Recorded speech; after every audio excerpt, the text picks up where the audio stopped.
sliceofsci-fi.com.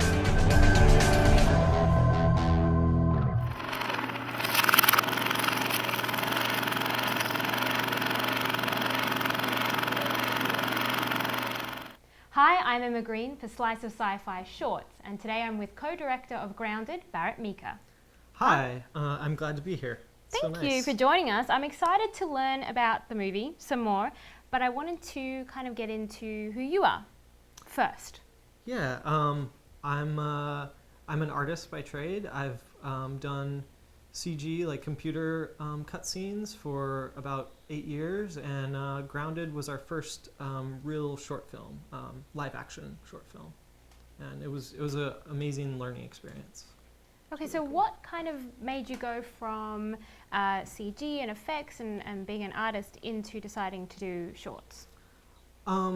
With CG cutscenes and everything, it takes a lot of people and a long time to make something that's just 5 minutes or something, and we wanted to do something that had a little bit more immediate feedback, that we could just go out and like shoot and then get something cool and basically like tell a story and make a film a lot quicker than we could if it was just all CG. Okay, so I wanted to know, with Grounded specifically, what was the pull with that type of film? Well, we wanted to play a little bit to our strengths, since we had been doing all of this CG, like sci-fi sort of like game cinematic stuff. We wanted to do something that we could use some of that knowledge in. So we wanted to do a sci-fi short film, and we're both like just really into sci-fi stuff, like Kubrick and like 2001: Space Odyssey, and so that's sort of why we went toward a sci-fi short film. Okay, so how did you come to collaborate with Kevin? We worked together at a studio called Blur Studio. It does that's where I was doing the CG cutscenes and everything. Like for 8 years, we've worked together, and so yeah, we both got like cameras, and we both sort of got into short film kind of thinking stuff at the same time, and decided to collaborate. Were there any creative differences with the two of you coming together to do this? Kevin kind of took the lead in terms of story and everything. And yeah, so and then when it came time to really shoot and put it together, we sort of split up the responsibility. So I ended up doing the directing, and Kevin ended up doing the camera work and a lot of the post and stuff. So there was no difficulties there working together? You did blend that well? Yeah, it seemed to work really well to me. I think especially like on the shooting days and everything, it went really smoothly. We did like a lot of pre-planning, like we kind of did previs for the whole thing, where I played the part of all of the characters, and Kevin did the camera work for that stuff, and we just did that in a mocap, like basically just a big empty room, and went through that, and then he did a rough edit, and then because I'd played the parts, I felt like it made sense for him to keep doing the camera work when it came time to actually do the real shoot, and I would then direct the actors. And how do you feel directing actors was for you as an experience? I felt like it was a little bit hard, but it was really cool too. One interesting part was the actor that played the older man in Grounded was my father. Oh, fantastic! Yeah. Keeping it in the family guide. That's a tip. Yeah, so that was cheap. And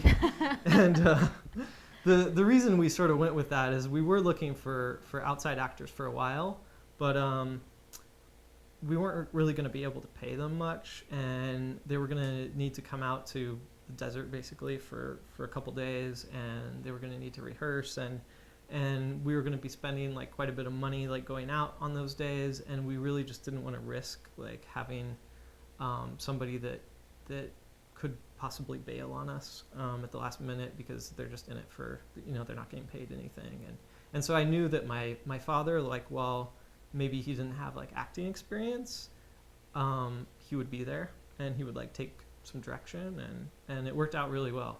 It was a little weird directing him, especially when it was like, okay, look stern, and then I would feel a little bit weirded out by him looking stern. I was like, whoa, he's upset. I think that's every kid's favorite idea, to be able to boss their parents around. Oh, look, Dad, now you have to do what I say.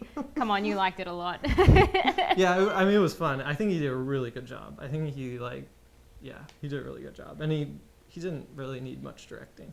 Yeah, I actually think that his part in the film was so resonant with the whole vibe of the film, and I just was so drawn in by him. Wait till you see it, it's fantastic. And I noticed that the father theme is something else that's involved with the film from Kevin's side of things. Yeah, very much.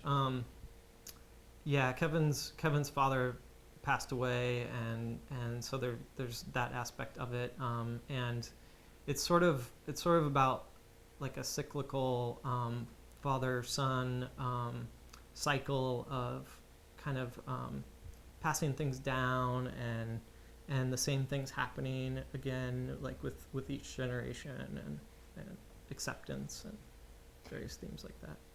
The part that we see with the father and son in the film was very much, it was a key symbolism point, I felt, in the film, and it was very touching, but at the same time it throws you back into that whole groundhog effect of this astronaut sort of being in limbo. Yeah. Explain that thought process to come up with that idea.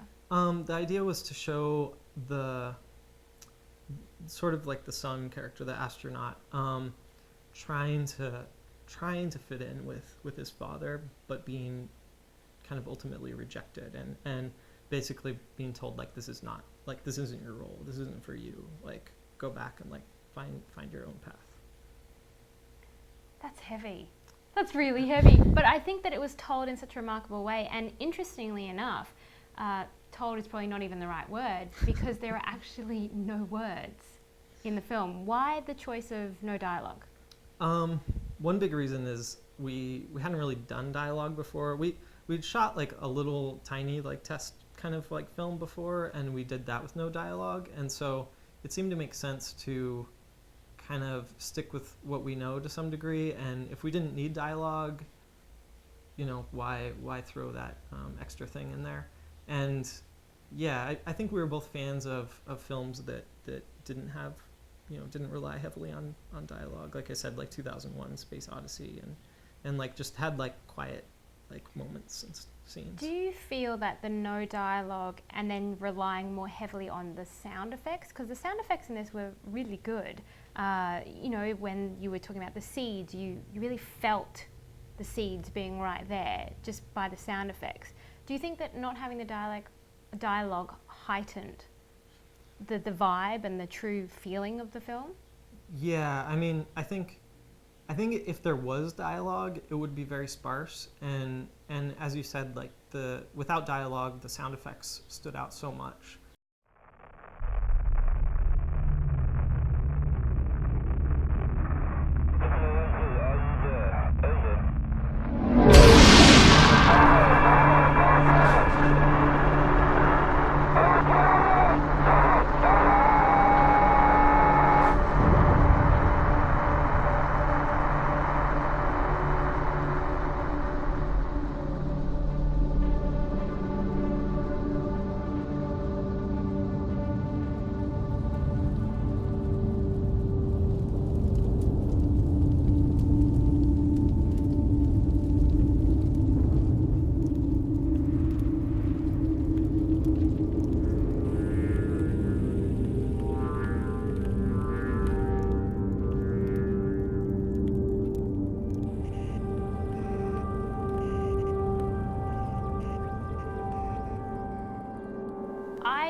Honestly, loved seeing the way the effects were done.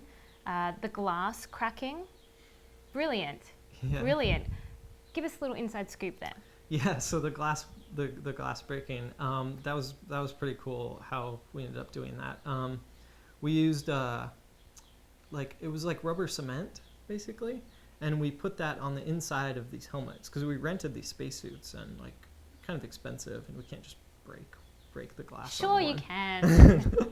So we needed to figure out that look without actually breaking it, and so we took this like rubber cement and like put it on the inside of the glass, and then took your finger and like rolled it up and basically like spider webbed it, like it went into these like little rolls, and then from the outside it looked like it was like broken glass. It looks like a broken glass pattern. We like sort of like carefully rolled it into. So rubber cement made the effect of glass cracking, and when you see it, there's no way I believe him. It was very convincing, but that's a good thing. Well, I should say like the actual scene where the glass cracks, that was CG. Like where the cracks in that scene are CG, but the cracks in the rest of the scenes where it's cracked is the rubber cement.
Pieces, there's a bunch of like crashed like spaceship wreckage stuff in the opening shots, and those were just car pieces. Like we went to a junkyard and like got a bunch of pieces and burned them with a torch and like made spaceship wreckage. It was pretty fun. That sounds like horrible fun, doesn't it? Yeah. Just to start wrecking stuff in the name of art. Yeah, it came off really effectively. Yeah, it worked pretty well, and then we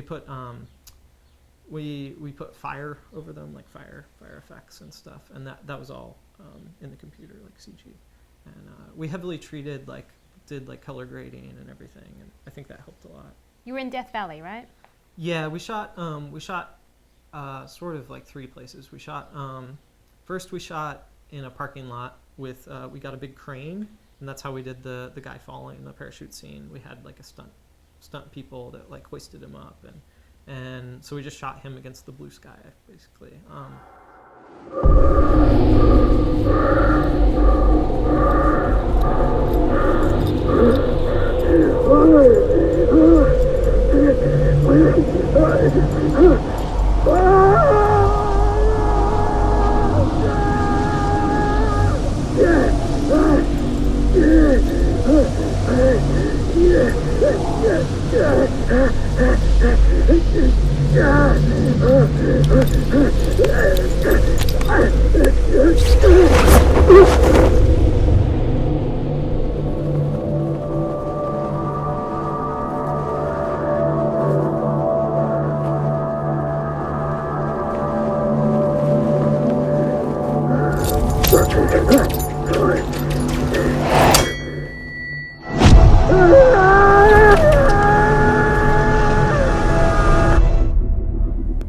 And then we shot in Death Valley, and then we shot at this like dry lake for the half grass, half dirt part.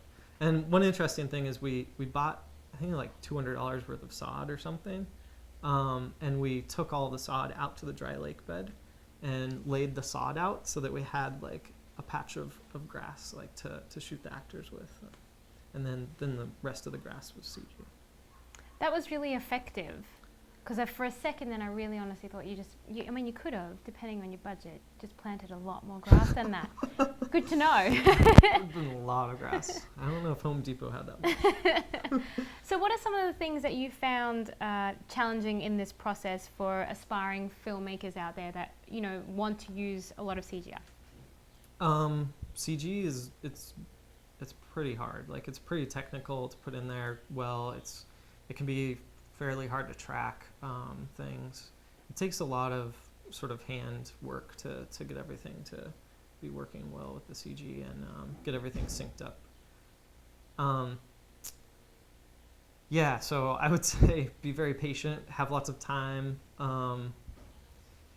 Yeah, just try and be careful with your cameras. Don't move them around too much. If you can do lock shots, I always like lock shots, and it can save you a lot of work with CG tracking and everything. And be careful with your lighting and everything. Yeah, I feel like matching lighting is a huge part of it, getting CG. That's a really good tip, because that's something that I think a lot of people, they need to hear those guidelines, because you don't want to get to the end of everything you've shot and have those issues be in place. Yeah. And one thing you can do is you can shoot a panoramic HDRI, where you shoot basically like a 360 of the environment and sky. You can either do that by having like a big chrome sphere, and then you like shoot the chrome sphere from different angles, or you can do it by having a pretty wide lens and like just basically rotating it around and like shooting all angles. And then once you get all those photos, like you can put them together into an HDRI like image, and then light your CG using that. And that, I wouldn't say that like it's just a plug and play kind of thing, like that will automatically get you there, but it can help you at least like get close.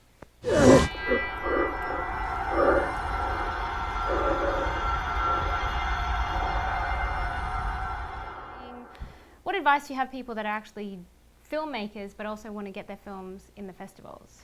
Yeah, I would say just send a bunch out. And one thing you have to be careful of is some film festivals won't accept you if you've already been shown at other film festivals. There's like some weird, tricky things where if you've already been shown in 2 other countries at film festivals accepted to them, then this film festival won't take you anymore. And it's usually the big film festivals that have these sort of like interlocks about what they will and will not do, and that's pretty tricky. Otherwise, just send it out to a bunch of film festivals after you check out the interlocks and see how much you care about them. Yeah. Do your homework. Read the fine print, people. Definitely read the fine print. So with the festivals and the recognition and the accolades that you guys have received from this, what does that mean moving forward? If we do another one, we'll be able to maybe get a little more press, or get a little more like people on board. Like maybe we could do a Kickstarter and get people, or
future is looking bright. Thank you very much for joining us today, and everyone look out for more from Barrett. I'm Emma Green for Slice of Sci-Fi Shorts.